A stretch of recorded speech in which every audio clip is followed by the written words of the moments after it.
It's the end of May, and this month went by really quickly. And every day there is something new in bloom, and if you blink, you might miss it. So today I thought we'd take a walk around the garden and see what things look like at the end of May. We'll start up here in the front walkway since it's still shady in this area. But look at these beautiful lupin. This is the Gallery Red. I actually bought them at Lowe's last year. They were on their 2 for $10 perennial sale. I ended up buying 3 of them. The one in the middle is a little bit smaller. I'm not sure if it's competing with the 2 on the ends, but it's absolutely stunning. And what I love is that they're not actually red. They're more of a shade of pink, at least in my opinion, but they are just beautiful. They're not super tall. They're maybe 2 feet in height. Nice and sturdy and upright, and the foliage is really beautiful. So these are really making me so happy this year. Now, I didn't get around to planting any tulips or daffodils or any bulbs really last fall. So what I did was I started some spring cool weather flowers under my grow lights inside, some bachelor's buttons, as well as some alyssum, and even some baby rainbow stock. And it's looking so lovely in the front of this border. It's interesting because these bachelor's buttons are pretty compact. So this one is all budded up and getting ready to bloom. It's actually already had a few blooms. And you can see this one here has a beautiful shade of blue, and you can see how well behaved they are. They're nice and sturdy, where some of the varieties that get pretty tall can flop over unless they're staked. These dwarf ones have been excellent, so I am hoping to grow them again next year. And you can see the alyssum on the edge of the walkway here all the way down. I repeated alternating the white alyssum with the purple alyssum. All of my salvia is blooming. This is the May Night variety. And my alliums are pretty much done blooming now. These are the Purple Sensation. I've had them in this bed for several years. I did pull most of them because I don't love the way the foliage looks when it's about to bloom. They get pretty yellow. But these are the ones who have survived being pulled, and I still like them. I just wish that the foliage didn't yellow so quickly. Some iris. Now this one is a beautiful variety called Cantina, and it is a reblooming iris. And a lot of iris varieties are not reblooming, so it's really nice to find one that does. So this is a spent bloom, and it has a couple more to go, but it's got this gorgeous iridescent purple coloration. I noticed I have another iris in bloom, and this is called Stage Lights. It's a really pretty, kind of peachy colored iris with this deep plummy purple on the falls. Really pretty. Now, I did divide all of my iris in these front beds. I gave some away. I thinned them out and moved them around. So I don't have that many blooms on this particular variety this year, but you can see there is lots of foliage. So sometimes when you divide and move iris, they can take a season or 2 to kind of reboot and start blooming well. So I think that's what's happening with this Stage Lights variety. And some foxgloves. Now, I have been growing foxgloves in this bed for several years, and at this point, I don't even have to start them from seed because they self-seed and come back year after year. So it's said that once you have foxgloves once, you'll always have foxgloves, and I am finding that to be the case. And I found an Allium Christophii that's in bloom. It's a really interesting variety of allium because it's very short and low growing, so good for the front of a border. It has these huge bloom heads, and each of the blooms are like a little star. It's just a really interesting variety. And you can see the baby rainbow stalk also has gorgeous coloration. Look at that. These little rosettes of pink with a creamy, almost buttery yellow center. Really pretty. Now, they are relatively short, probably about 8 inches or so in height, so they definitely need to be in the front of the border or even in a container. They would make a great container plant. And the candy corn spirea that I've talked about several times on my channel. I love this variety of spirea. It goes through so many beautiful color changes. It currently has its golden yellow coloring, and you can see that the new growth on the tips look a bit red, and it's already starting to push out its bloom clusters. It is the last weekend in May, and this usually blooms in June, so it's right on time. And the foliage contrasts so nicely with this blue conifer right behind it. It's a boulevard cypress. All of my knockout roses are fully budded. I actually didn't even get around to pruning and fertilizing them this year. That is how hardy these roses are. They're such low fuss, easy care landscape roses. And along the front border, I have some repetition of the Cat's Pajamas Nepeta or Cat Mint, some more of the Bachelor's Buttons and the Alyssum, some alliums, and here is some yarrow or achillea that I actually started from seed last season using the winter sowing method, and it's going to bloom for the first time this year. I don't know what color it's going to be. It was a summer pastels mix, so hopefully it's a shade of pink or white or something to that effect, and not red because it would not match the color scheme here in our front walkway. But it'll be a surprise. I have another grouping right here, and I have a couple more in the bed on the other side. And you can see how these light, soft colors in the front of this bed really have a spring vibe to them. I really love it. I will repeat this next year, the Alyssum with these Bachelor's Buttons for sure. And it was a mix, the dwarf Bachelor's Buttons, so they all have different colors. So this one here is kind of a white with some pink. And the Tamakiyama Japanese maple has filled out beautifully in this bed. And I really love this pop of red among all of the green in this area. And I have a couple more iris down this way. Now I really love bearded iris, so I've accumulated quite a few over the last several years. This one is called First Pick.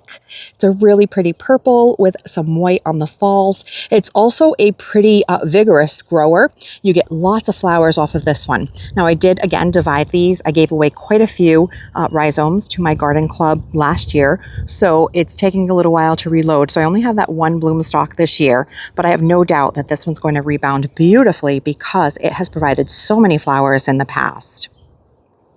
And this one is a beauty. The color doesn't even fully translate on camera. It's called Whale's Tail, and the top is actually like a sky blue, but it's looking more purple. And the falls below are a deep dark purple. They almost look like velvet. It's a stunner. In person, it is gorgeous. And that one's also in bloom. And that one I have another stalk here as well. Now I did recently dig up our gold mop cypress. And the reason for that is because it had gotten so large. For a couple of years, we pruned it into a small topiary tree. We were able to get a couple more years out of it, maybe 3 more years. But all in all, it had been here for about 10 years. And sometimes plants just outgrow their space. And what I did was, instead of that gold mop cypress, I planted an early evolution hydrangea. And some of you had told me that this is a great variety. It's early blooming, it's compact, it's a panicle variety, only gets to be about 2 to 3 feet tall and wide. So I thought that would be the perfect addition in this space.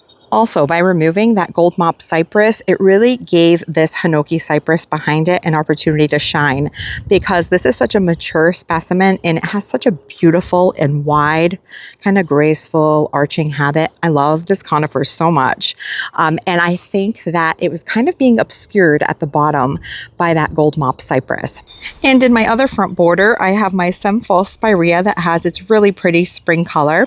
This is a really unique shrub that has these fern-like leaves, and it gets this really pretty coloration in the spring. It gets really vibrant, kind of chartreuse green with some pink tips, just really pretty.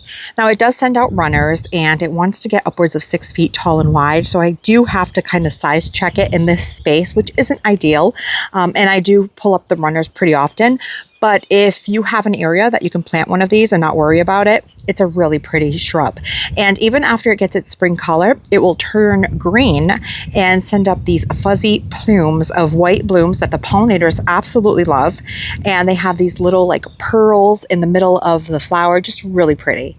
And on the side of it, which I think complements it nicely because of the dark foliage contrast and the pink blooms, I have this Wine and Roses Weigela. It's getting a little gangly because it's been here for quite a while. It probably could benefit from a rejuvenation prune. So I'll probably do that after it's done blooming. And a peony that I have blooming. This is among one of the first ones that I ever bought in bare root form. It was listed as a bowl of beauty, and it's almost the same color as the blooms on this Weigela. Has a really pretty pink with that frilly kind of yellow center. And there's still a couple more blooms that are opening up. And in this border over here on the left, I repeated the same plants in the front, the alternating white and purple alyssum, as well as the dwarf bachelor's buttons. But what I wanted to show you is this really beautiful blue conifer that we have in the center here. It's a weeping blue spruce. And initially I had a weeping cherry tree here, but I wanted something that would be evergreen and provide color all year round. So I swapped it out with this evergreen, and I love it. Now, last season, we did go through and try to stake it so that it would continue to go straight up in the air for a bit longer, but the leader had already hardened and we were afraid to risk breaking it, so we kind of just had to leave it. And I actually quite love the way that it's kind of taking a left turn here and looking really interesting. It's got a really pretty color, and now it has all of its spring growth, which is soft and even brighter blue and really gorgeous. So if you don't have one of these, I highly recommend them. They do better in colder climates. They're pretty hardy, probably down to a zone 3 or 4. And I would say probably do best up into a zone 7. If you're getting warmer into a zone 8, they can sometimes struggle, but a really beautiful conifer. And the other thing that's looking really pretty in this bed is this weigela. So if you want a compact weigela that gets these pretty bell-shaped blooms in this purple pink color in spring, the My Monet Purple Effect weigela is a good option. I have had this in my garden for probably 4 or 5 years now. And it has a really beautiful variegated foliage. And then in spring, it gets these little bell-shaped blooms that the hummingbirds absolutely love. And the color on the foliage gets prettier as the season goes on. They get larger, the leaves, once it's done blooming. And the coloration on them is variegated, cream and green with hints of pink. Just really pretty. I also have some alliums blooming in this bed, and these are some gladiator alliums that I planted in the fall of 2024, and they're looking really pretty. And interplanted with them, I also have some Casablanca lilies that will bloom closer to July, but some Canterbury bells as well. Now, Canterbury bells are a biennial, which means that in year 1, they work on foliar development and root development. And then in year 2, you'll get those beautiful bell-shaped blooms in shades of purple, pink, and white. So with biennials, once they bloom, the cycle is done. So if you want to have them every year, you almost have to start a fresh batch every year. I haven't noticed them to self-seed yet, so that's why I've been relying on just winter sowing a new batch for the past 3 seasons. And I also have some peonies in this bed that are getting ready to bloom. And in the back of this border, I have this really interesting iris variety. It's called Iris variegata pallida, and it has variegated foliage. Now, this one has a sage green and cream variegated foliage, but I've also seen some that are yellow and green. And then they get these dainty lavender purple blooms that to me smell like grapes. It's a really lovely variety. I've had it here for several years, and I think I do need to divide it because in the center, there's a section with no bloom stalks. So I'm actually going to take that as an opportunity to divide this into about 3 plants in the fall and spread them around this border because I really love them. And here in the backyard, this is our patio bed. You can see I have another one of those My Monet Purple Effect weigelas right here in this corner, also looking really pretty. You can see that variegated foliage a little bit better along with the pink purple blooms because this one is in more shade at the moment. The sun hasn't made its way to the backyard just yet. Our garnet Japanese maple has put on quite a wingspan at this point. It's also looking pretty, but it is casting some shade on these alliums that I have in the front here. So I might have to have George prune it back just a little bit, take out some of that width. And my hydrangeas, these are the Firelight Tidbits, also looking really nice this season, putting on quite a bit of size. And I have some alliums that are getting ready to bloom. Those are the tall ambassador alliums. We did put together our fountain about a week ago or so. We still have to put in the pump and get it running, but I love this fountain. It was an addition that we made to the garden last season, and I absolutely adore it. It is the Williamsburg 2-tier pineapple fountain. And in the front here, I did plant some bidens, which I had last year and I really liked, so I went with that again. I am having a little bit of an issue with grass growing through my Ogon sweet flag. You can see that right here if I go at an angle. So I might have to dig these up and replant them to get rid of some of that grass that's growing through. Now, this was grass at one point. We did develop this bed, but inevitably when you're so close to the lawn, some of that grass is bound to jump into your beds, and that's what's happening there. But I also planted some of these orchid purple sun patiens to make a border along this edge here, and so far, so good. And I planted some truffler pink gomphrena as well as some rockin' Playin' the Blues salvia in there as well. Those are annuals, and I started using annuals in some of my borders last year, and I loved the color they provided all season long. So I'm going to try that again this year and see how it goes with these varieties. And here in our shed beds, I also planted a couple of annuals. I went ahead and I planted some impatiens, a light pink impatient in between each of those Let's Dance Skyview hydrangeas that I planted a couple of weeks ago now. And I did have someone come in and apply some mulch for us because we've been a little stretched thin with our greenhouse backyard hillside garden project. And they applied the mulch a little bit too thick.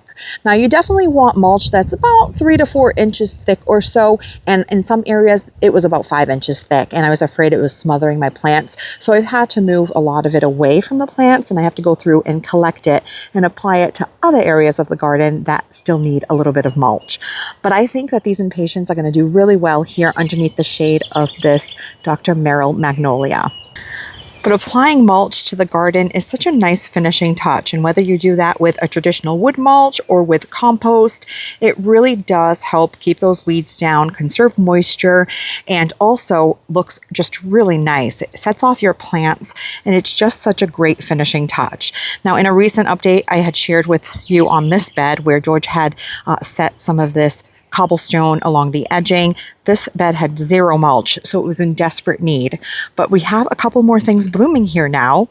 These beautiful columbine are the Nora Barlow columbine that I started from seed a couple of years ago, and it has been happily growing ever since.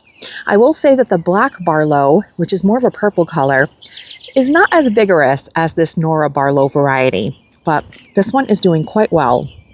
It has these beautiful light pink and almost like a limey green coloration. I had bought the seeds from Select Seeds, so if this is something you're interested in trying, you can pick up the seeds there and look at them. They're a very dainty flower, but very upright and sturdy. As you can see, they're probably 30 inches or so in height, and they're standing all on their own with no staking. I did stake the peony in the center. This is my Sarah Bernhardt peony that I moved here 2 years ago now, and this year it finally has a good amount of buds. So sometimes when you move peonies, similar to when you move bearded iris, they take a little while to kind of reestablish and push out a good amount of blooms, but I'm excited that this one seems to finally be happy in this spot. On this side of the bed, you can see that these Japanese anemones have gotten quite vigorous. I think they're really happy in this spot, a little too happy, because what's happening is the foliage is growing so much that it's actually shading out and covering my astilbe. You can see there's a poor little astilbe trying to come up right there with some bloom buds. So I actually have to cut back this foliage to give the astilbe some time to shine, and once those fade out, then I'll let this foliage kind of grow back in because these are a late summer bloomer, the anemones. But I definitely want to see my astilbe bloom. I fertilize them and all, so they should provide a good show if they're not completely engulfed by this foliage. My quickfire hydrangea is also all leaved out. And the other thing that's really happy in this area is this Zephrine Druin rose. It's a thornless rose and it's a climber. And George and I have had a heck of a time trying to find the time to come over here to get it all positioned on the shed. So the goal is to put some hooks that I bought that go under the vinyl siding, string some fishing line, and train this rose along the side in front of the shed. So we'll have to get to that eventually. Now, if these canes harden, it's going to mean that we're going to have to cut this rose back quite a bit in order to get that new soft growth that we can train onto the shed. But it's getting ready to bloom. It's got tons of buds on it. As we head over to the right side of the shed, you can see that my hedge of little lime hydrangeas are all leafed out. This third one here, I'm not sure how well it will bloom this year because this Katsura Japanese maple has gotten quite large and is shading that third one there a little bit. So this tree is certainly going to need a little bit of a prune, but I did purchase 2 plants this week that I want to share with you. So you can see that the lady's mantle that I have in the entrance to our Japanese maple garden, I have some on either side, is all budded up and getting ready to bloom. If you don't have lady's mantle or Alchemilla mollis in your garden, I highly recommend it. It is a lovely part shade, part sun plant. It's going to have these beautiful sprays of chartreuse green flowers that actually work really well in a cut flower arrangement. You can see that they're all budded. And these are going to open up probably in the next couple of days. But you can see that I have a plant container back there with some mulch, and I have a plant that's waiting to be planted and one that I've already planted. So this week I went over to the Home Depot. I did post that video if you want to check it out. And I had mentioned on the channel before that I really love the caramel heucheras. I have added a couple of them, and they're one of the only heucheras that actually perform well for me here in my garden. Typically, they get smaller and smaller every year until they just disappear. And the only luck I have with them is by planting them in containers. But this one here is called Mega Caramel, and just look how big these leaves are. They're huge. And heucheras are a shade plant. Some of the varieties say that they can take sun, and maybe morning sun, but if you put them in afternoon sun, in my experience, the leaves do crisp up. But this one's still in the container, and I have to plant it out. It's called the Coral Bells Heuchera Mega Caramel. Gets 18 to 20 inches in height, needs 20 to 28 inch spacing. So I'm going to put this in this bed here to offer a little bit of color. So I'm reworking things a little bit. And I did dig up one of these clumps of pulmonaria or lungwort that was right there. I'm going to pass that along to a friend. And then I planted another astilbe. This is Peach Blossom Astilbe. This is the container for it, actually. You see that? I think that's going to be gorgeous, especially those peach blooms with this mega caramel foliage. I think it's going to look really pretty together.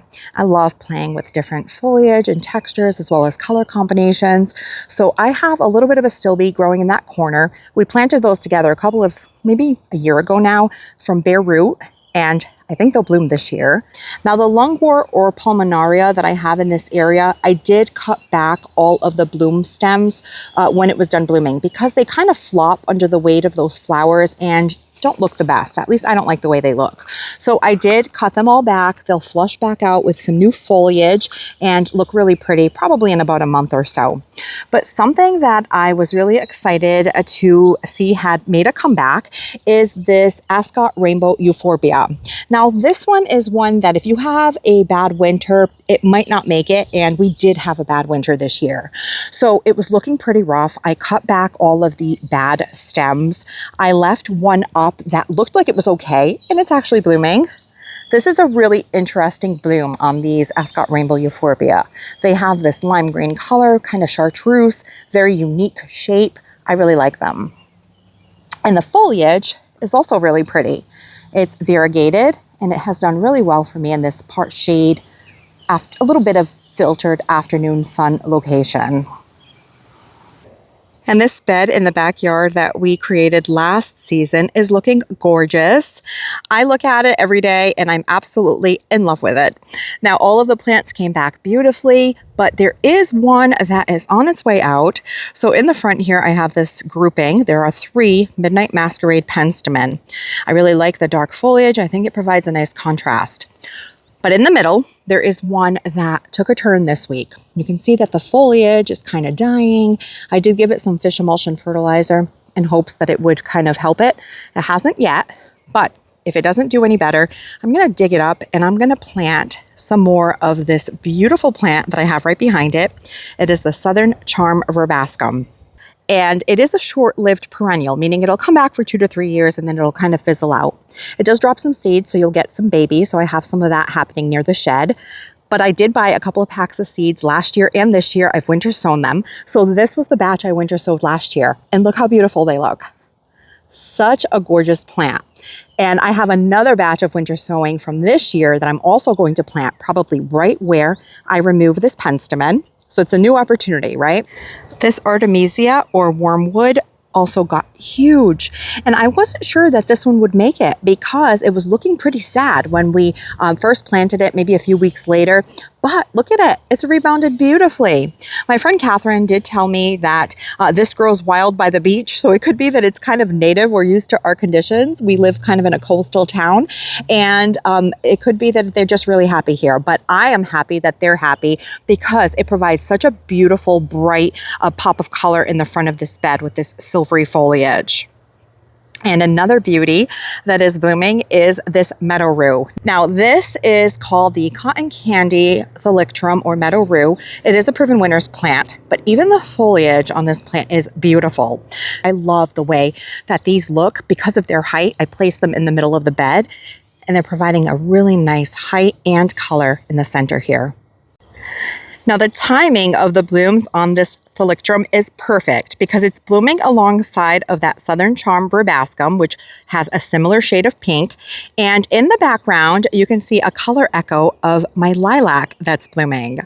So all in all, it's such a beautiful vista when you have kind of a flow of color repetition. It just makes everything really serene and keeps your eye moving around the garden. Our Japanese maple garden is also looking lovely. We did film a tour. It's up on our channel if you missed it and you want to check that out. And panning over to the side here, that corner bed that we created also looks really lovely. We placed that Serbian spruce bronze as a centerpiece. And you can see that the Twombly's red sentinel with that pop of bright red color. It's a more columnar shaped Japanese maple. I think it flanks that corner beautifully. And then right behind we have a rhododendron that's blooming and a lilac, as well as the geranium macarizum. And in this bed, we also planted recently some of the Magic Wands or Magic Show White Wands Veronica by Proven Winners. And I think it looks really pretty as a short plant in the front of this border. So I have it alternating with some carex that I transplanted from another area of the garden, as well as some Dark Side of the Moon Astilbe and some Lugularia that I planted that I had bought recently. I ordered it online from Great Garden Plants. It's the Bottle Rocket, I believe is the name of it. Let's see. Yeah, Bottle Rocket. It's going to get these spike type yellow blooms atop this tuft of foliage. So I think that'll look really pretty in this area to give it a little pop of brightness. But I think it turned out really pretty. This is a dwarf Korean lilac, but it has gotten pretty large. And what surprises me about this lilac is that it's actually planted underneath some mature oak trees. So it gets a pretty good amount of shade and it still blooms beautifully. And it is so fragrant. It is actually filling up the air in the whole backyard. You can smell it everywhere, just kind of wafting through. And right behind it is that yellow rhododendron that we planted a few weeks back. It is the Hotai rhododendron by Monrovia. And look how beautiful these yellow blooms are. So pretty. And if it's going to bloom alongside of this Bevan's geranium macarizum with these pink blooms, I think that's going to be so complimentary. I actually planted it in the center here to keep deer away from it.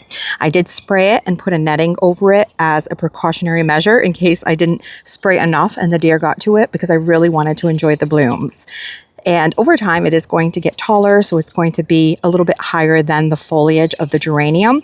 But my goal is for this geranium to deter the deer because they don't like it. They don't touch it. It has a little bit of a fragrance. So I think this might work out. And an update to our backyard hillside project where we're installing the greenhouse. We've made some more progress. As you can see, this area has now been mulched and we've brought in some gravel. Now, I'm not sure if you noticed, but in the back of one of the shots, there might have been a pile of gravel in the driveway. And that has been quite a job to move, but slowly and surely it's getting there. George did such a great job on these curves with this corten steel edging. It's making everything look so polished and just so pretty. I was able to finish planting up these Walker's Low Junior catmint on either side, and the mulch is just really setting everything off. This gravel is just looking so pretty. We went with this mix of, it's like a gray with tan, which I think is really, really neutral and beautiful. Some of the roses that we planted here, this is the Flavorette Honey Apricot. That's what it is. Flavorette Honey Apricot. There's a couple of blooms and they're really beautiful. Look at this. So many petals. And there's a couple more buds and a few more blooms on that side. I did end up planting all of those foxglove seedlings that I had shown in a recent video. Those are all in here. This is the Camelot Lavender Foxglove. There's a couple of the Dalmatian Peach as well. In this corner, I have the Storm Cloud Amsonia that's blooming. A really great spring bloomer. Look at this with these little light blue star-shaped flowers. I actually have two varieties of Amsonia in my garden. This is one of them. And the other is the Amsonia hubrechtii. Now you might notice little piles of mulch. That's because I've had to move quite a bit away from some of my plants. Now the good thing is that we were able to get some help because we had to move 7 yards of mulch. The bad thing is that sometimes if you're fussy with your garden like I am, you get a little panicked about your plants getting buried in too much mulch, because too much can be worse than not enough because they can smother your plants and kill them. So I've been going around, moving a ton of mulch, making little piles that I have to go and pick up, but it's okay. I'm glad to have had the help, even if it meant a little fine tuning. Here's another one of those beautiful roses. And then I have a poppy that has large bloom heads getting ready to bloom. That is the Princess Victoria Louise. It's like a coral pink poppy, very beautiful. Here is the other Amsonia going up the hill between our rocks. I love the moss on this rock that just occurred naturally. Looks really pretty. And this is the hubrechtii variety, which gets a gorgeous kind of butterscotch golden foliage in the fall. And you get these clusters of star-shaped light blue flowers in the spring. Well, it's been a couple of days since I started editing this video, and since then we've started to build our greenhouse. You can see that the base plates for the frame are now up, and we're going to continue to build it. So the next time that we tour this area, there'll be a greenhouse behind me. So I hope that you've enjoyed checking out what's in bloom in my garden at the end of May. Let me know in the comments what's in bloom in your garden, and thank you so much for spending your time with me, and I'll catch you in the next one.